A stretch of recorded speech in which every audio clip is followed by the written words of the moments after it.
All right, good morning. We're gonna get back at this morning. Had an eventful night with Tank. He's a little sick, so been dealing with that. But anyway, yeah, we got the other side to do here. This is gonna be the tougher side for running those two front cables because it has to go through that metal sheathing. But we'll get it. We'll get it. We just need to run them through there and take our time and get them to the front. I'm also going to tighten up that bolt on the starter this morning as well. But so yeah, let me get in there. Let me see if I can get these wires run and we'll go from there. All right, well, I lied to you. I ended up not doing those wires yet. I ended up just cleaning. I need to vacuum this off, but it was just getting out of control. I couldn't find anything, so I just put everything. I just spent, I don't know, probably about more than an hour putting tools away and just cleaning up. I need to do a lot more, but anyway. All right, so let me get on these wires and we'll get this figured out. All right, so here's my little channel that I'm talking about. I'm going to get those wires to go down through that channel and then back up through, and they come out on the back side of the starter over here. Now, I could definitely could loosen it out on this end, and the other one is behind the starter, I think. The other bolt, I'm not sure, but regardless, it'd be a pain in the butt. So I'm going to try to feed them through. I can kind of get my finger behind this one and to see if I can shove them up. It's going to be tough, but hopefully I can get it through there. Yeah, we'll see. But knowing my luck, probably not. What I'll try. I will try. All right, there's my two wire ends. Just need to get them up in there. It's behind that engine block, so it doesn't make it easy.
All right, so that went pretty well, I think. I mean, I haven't started yet, but I think it went pretty well.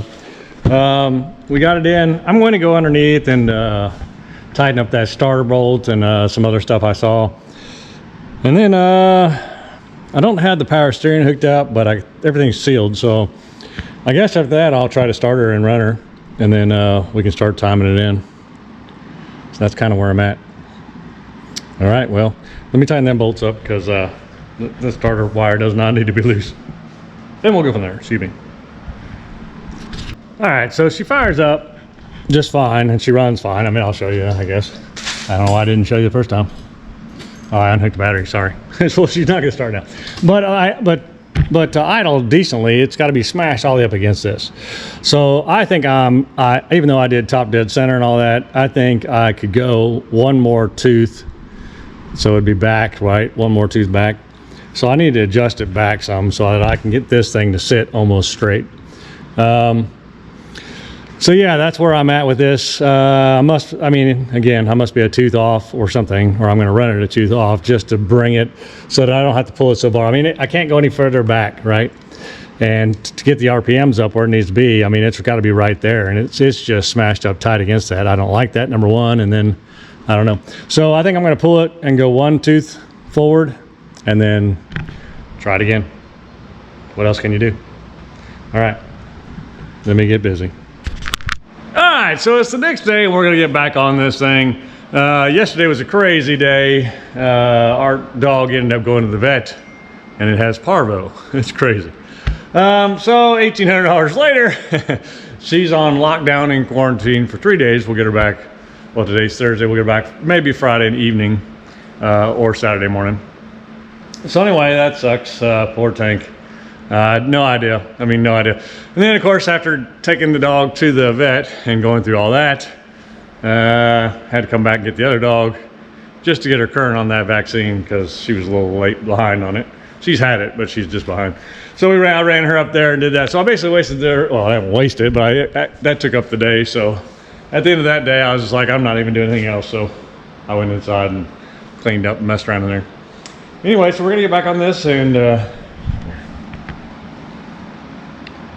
that sucks. All right, good morning, everybody. It is a total another day. Yesterday was crazy. I ended up, I had a video ready to go, but I wanted to go over and fly over the project that I did one last time. The people wouldn't give me permission to do that, so I have to wait on that. They said maybe later. I'm hoping later. We'll see. If not, I'll just publish it the way it is, and you won't see the after, but I was hoping to get the after shot on that. Anyway, besides that, so I had to make a video for you yesterday to get it out to yesterday evening so that it would have time to spin up to be ready for you today at 3, which is today's Friday. So I did that, and then I got a phone call that one of the neighbors was going to put down a horse that had a broken leg or a bad leg, and it wouldn't heal. And so that took up the rest of my evening. About 3 o'clock, I went out there, and it was terrible. I mean, honestly, it was terrible. The lady that was doing it, I started digging the hole. The vet wasn't there yet, and couldn't bring herself to bring the horse down to the hole for some reason. Death is a funny thing. I'm not knocking her. I just, it's a funny thing. But so they ended up dropping it at the top of the hill, and then couldn't handle bringing the horse down to the hole. So, which is not something I normally do in this situation. I don't know, but she couldn't handle it, so I had to go strap the horse up, pull it across the field. Anyway, I don't know why I'm telling you all this. It was just terrible. Maybe that's my way of getting it off my chest. But anyway, I got it put in the hole and covered it up and whatever. So that was sad, but it took most of the rest of the afternoon. I didn't get home until like 6 o'clock at night. And yeah, I don't know. Anyway, so today, I'm not even going to answer the phone. People could be dying. I'm not going to answer the phone. No, I'm just kidding. But I want to get on this. So we're back on this. So I had enough time yesterday to label my cables and pull the cap. So on the distributor, what's going on? I don't know what I've explained and what I haven't, but this power module is totally against the windshield when I'm trying to time it out. So I must have got a tooth off, even though I did compressor stroke, top dead center on the mark. I think, you remember how I was, you may not remember, but maybe the video shows it clear or not, but I was having trouble putting the distributor in on that oil pump slot, and I had to pull it out several times to straighten that up. Maybe I got a tooth off then, I'm not sure. It is probably something I've done though. So I'm gonna pull that and get that reset back in there, even though it's a pain in the butt. I plan to go up tooth forward, and then hopefully that takes care of my issue with timing. And then the power steering controller has come in, the new one. So that's awesome. So we can get this leaky one taken out of here. Yes, I know that can be rebuilt. I'm not sure if I'm going to rebuild it. Maybe I'll do a video on that, or if I'm just going to put it on the shelf with the other parts. But there you go. It's right there. Probably just going to put it on the shelf, to be honest with you, because of I spent a lot of money on this lately and trying to get ready for the 16th. which is coming 2 weeks away. So yeah, let me get busy. I'll stop talking. Oh yeah, well, I won't stop talking. One last thing, I bought a vacuum to vacuum these vacuum the brakes, because they're just bleeding them the normal way. It just isn't working, and I've gone through a whole thing of brake fluid. Matter of fact, I need to get some, but I also need to keep bleeding those brakes. So maybe I'll run to the store and get that today. Just depends on how well it goes. I'm not expecting that. What I'm expecting to do is get this rear end and get the power steering control valve replaced. So let's get to work.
All right, some of you were probably yelling at me when I was doing that.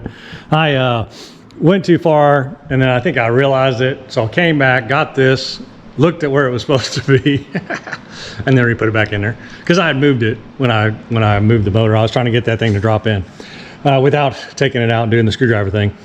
Screwdriver thing seems to be the best way to work with this motor. It just doesn't like to turn when it's not, when the plugs aren't all loose and all that, and I didn't want to go through all that again. So I just played with the screwdriver until it went in, you know. All right, well, we'll fire up and see if that didn't solve our problem. I need to hook the battery up and all that, and then we'll go from there. Yeah, let me open the garage. I don't want to die. This thing stinks. Old school.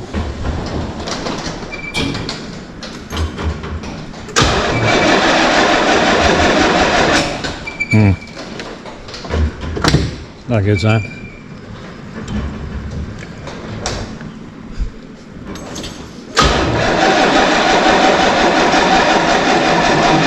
Huh.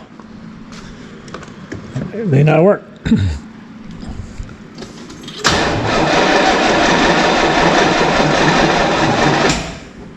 Battery dead on this thing already?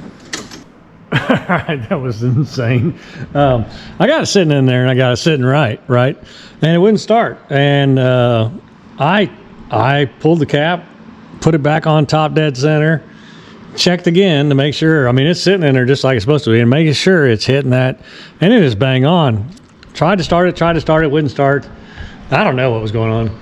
Took it all off again, checked that cap, sitting perfect, top dead center, right on there. Got the engine back top dead center. I got it mostly there with the starter, but then I had to pull it with the bar to get it right on. But man, it's perfect. And we'll try it one more time, and it fired up. So it's hard to start, but I don't know yet if that's because the battery is just about dead, or if it's because it's hard to start because it's retarded or something, right? So we'll figure that out. I'm going to let it charge for a bit before I try starting it again. But it is running, and then we'll try to time it out. In the meantime, I'm going to switch over and get down here on this power steering and get this thing swapped, to start getting it swapped out. It's going to be a mess, but I got the new controller here, and we'll get going on it. All right, let's get going on that. All right, I'm sure this is going to be a fun mess, but all we have to do is pull the lines, which are going to be full of fluid. So I got an extra cup here to try to catch as much of that as we can. And then once we get the lines off, we can undo the bolt there, unscrew the controller, screw the new controller on, torque the new bolt back on, 25 foot-pounds, I think. I'll look it up, but hook the lines back on, get fluid in it. Then we have to reset it again, and then we'll put it all back together from there. Sound exciting? Yep, it should be. It should be. So one thing at a time, we'll get there. It's going to be a messy job, but it needs to get done. This will get this off our plate, and then we can focus on brakes. Yay! I got to check that battery out too. There's no way that battery should be dying like that already. It's an Optima red cap. I mean, that thing, the one in my truck, it's 100 years. I mean, it's not 100 years old, but it's probably. I got it when I came back from Korea, so I served 4 years and then 2 years, 6, 7, 8, 9, 10. It's 10 years old. And it's still kicking strong. I mean, it never has an issue. This one is already dying. It hasn't been on the alternator much because I haven't run the car much, and it has started a lot. But it has been on a trickle charger a few times, right? So I don't know. I'll have to play with that a little bit. I don't like that. Anyway, let's get busy on this. Let's see. I'll put you on speed.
right, so we got that swapped out. That was kind of a pain, to be honest with you. A couple of those things didn't want to go together, but we got it. Just getting the other one off and this one on was the toughest part. But she's on there now. It's just sitting there. We'll wait until we adjust the pressure on it. But I don't want to do any of that until the battery's done charging. I just want to get a full crank because I think it might be it's an optimal battery, which is very expensive, and if it can't push the charge, you know, if maybe it doesn't have the amps or something, I'm not sure, but if it's not going to hold, then I want to take that back because that's expensive. Anyway, so the distributor's in there. We'll wait to tune it once we get it started, of course, but I'll probably just run it, idle it, and get this set, and then way I'm done with that, and then we'll go back and time this out. So that's where we're at. All right, well, there you go. Let me take a break and then we'll get back on this. Should be charged up, I'm gonna say within the half hour. So, all right. Awesome day so far. All right, let's see if we can't get this thing fired up and get this power steering adjusted and go from there. Careful not to put my hand through there. Yeah, it's still off. I've got to figure this out. It's got to be off or something.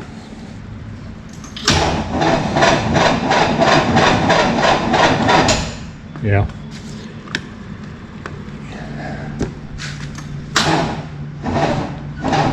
Oh, man, oh man. I doubt it's this way. I think that would be too far.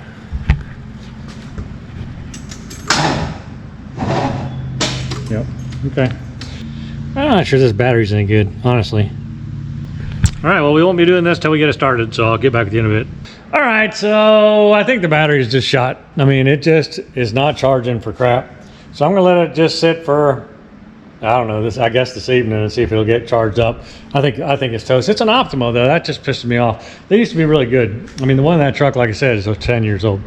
So I have taken this cap off, top dead center, checked it, you know, I've messed with it, set it one way, set it the other way. It is bang on right now, the way it sits. So I don't know why it's not firing, except for the battery is just probably not pushing it good enough to go. I'm waiting on that so I can set this power steering controller. So pretty much, and then I can't do the brakes till I get the fluid. So pretty much on hold. I'll get the fluid tonight when I go get the dog here in a couple hours. But yeah, that's where I'm at. All right, well, there you go. It's my sad story.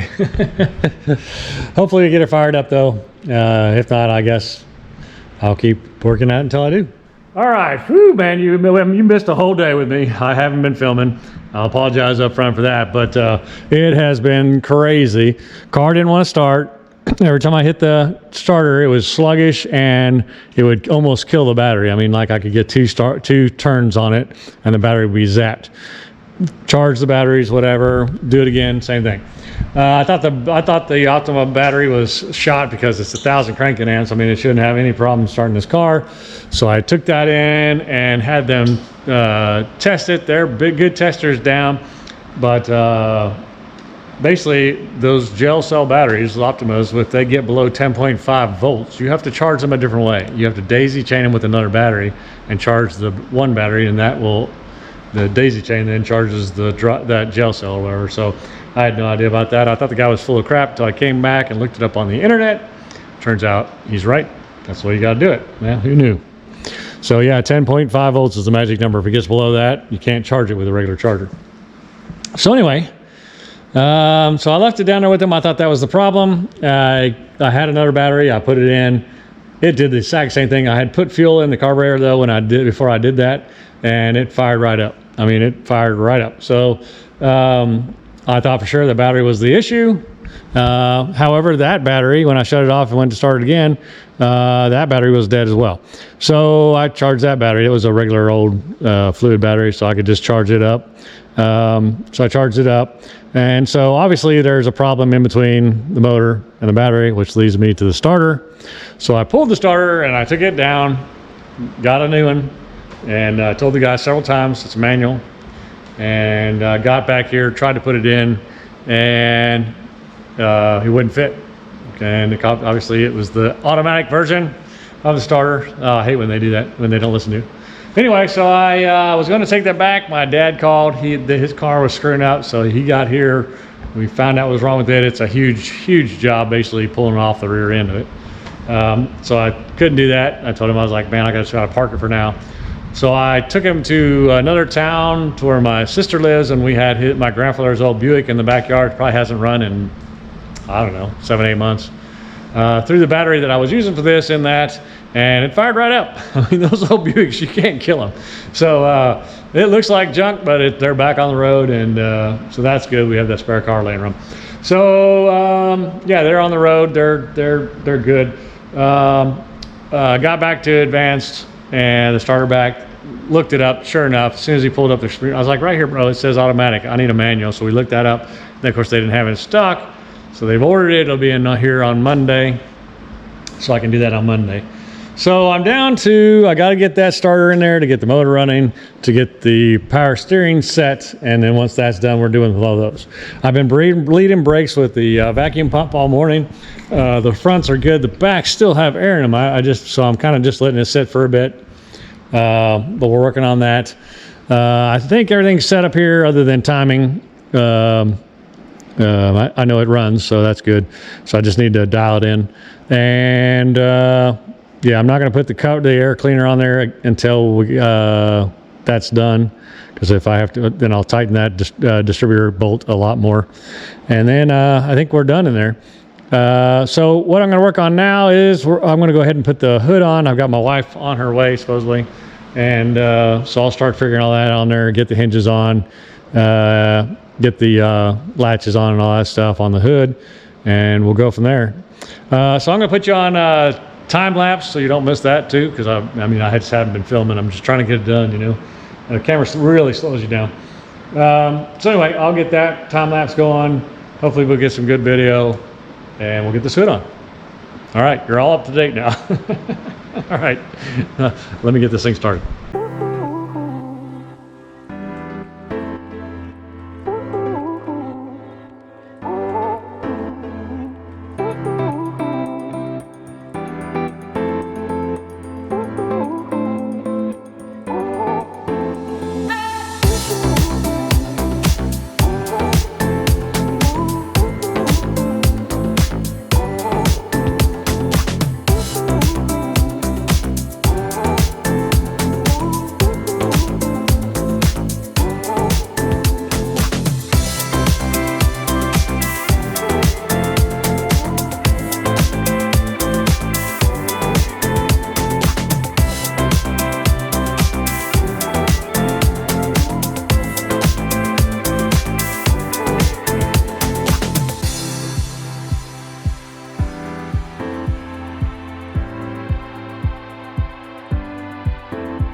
I just wanted to show you what's going on, because you're probably wondering, like, what is he doing?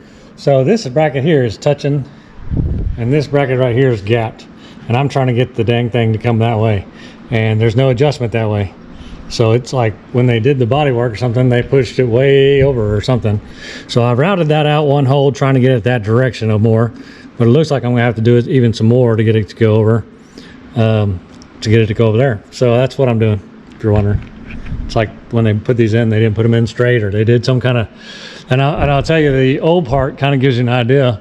This was the one side. Now these are extremely loose, but here's the other side. Look at that. I don't know what was going on, but they cut it all up to make it fit. I guess that's how they adjusted it. I don't know. Yeah, kind of off to the side. So we're working on that now. Try to get these adjustments going and see what we can get to fit. I hate to put these old ones back in there, but I may have to see if I can get them to, like, that one looks fine, and that is this side, right? Yeah. So this side, which is the big gap, it's gonna sit just like that. It's the other side that is bad, and they got this all chopped up, so I don't know. So obviously it's always had a problem with the hood. It's just a matter of figuring out, you know, they had it so they could push it to cock it a little bit, I think is what they were doing. What a mess. What a mess. Yeah, see how they can push that, they can push away further. Still dang close though.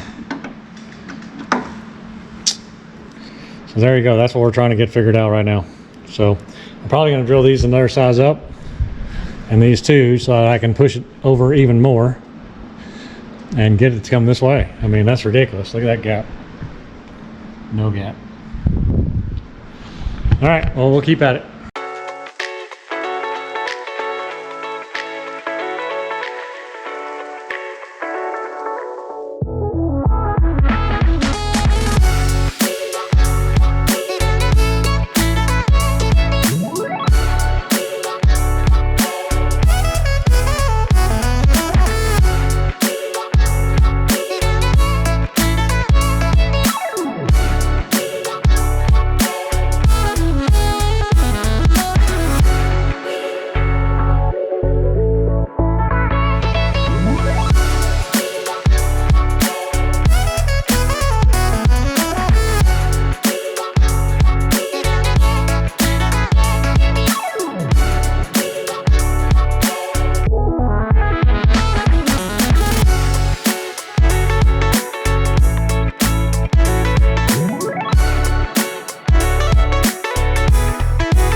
Alright, so we got that done. That was great. We got it lined up pretty good.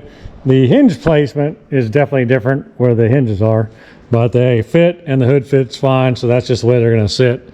I'm not sure what happened or when it happened or whatever, but something definitely was different. I mean, you could tell by the old bracket being all cut up. But what we did worked, so that's great. And then we got the bracket on here. I didn't know where it went, actually, and how it went on there, but we figured that out and got the bolts in for that. I found almost enough bolts for this, but I'm just going to go buy some this evening when we're in town to get the two clamps on. But I don't have the hood release. I have the place where it goes right there, but I don't have the actual cable and the handle. So I'll get that on order and we'll go from there. All right, that's it for me today. See you guys.